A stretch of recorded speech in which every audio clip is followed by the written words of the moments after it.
السلام علیکم گریڈ 3 میں امید کرتی ہوں کہ آپ سب خیریت سے ہوں گے۔ کل ہم نے سبق نعت کا تشریح کی تھی۔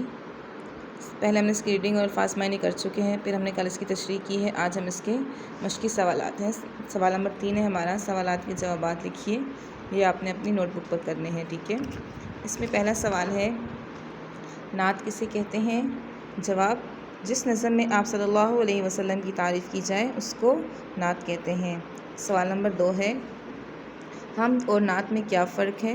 جواب ہے اس کا، حمد میں اللہ تعالیٰ کی تعریف بیان کی جاتی ہے اور نعت میں آپ صلی اللہ علیہ وسلم کی تعریف بیان کی جاتی ہے۔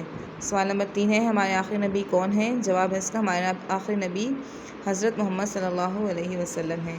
آگے ہے سوال نمبر 4۔ سوال ہے، حقیقت کی صورت دکھائی انہوں نے، اس سے کیا مراد ہے؟ جواب ہے، حقیقت کی صورت دکھائی انہوں نے، اس سے مراد ہے کہ آپ صلی اللہ علیہ وسلم نے حق اور سچ کا راستہ دکھایا ہے، ٹھیک ہے۔ آگے ہے سوال نمبر 5۔ جو نبی صلی اللہ علیہ وسلم سے محبت کرتے ہیں ان کو کیا فائدہ ملتا ہے؟ اس کا جواب ہے، جو نبی صلی اللہ علیہ وسلم سے محبت کرتے ہیں تو اللہ تعالیٰ ان سے بہت خوش ہوتے ہیں اور ان کو دنیا اور آخرت میں کامیاب کرتے ہیں۔ آپ نے یہ 5 سوالات کے جوابات اپنی کاپی پر لکھنے ہیں اور کاپی سیٹرڈے کو اسکول میں سبمٹ کروانی ہے۔ تھینک یو، اللہ حافظ۔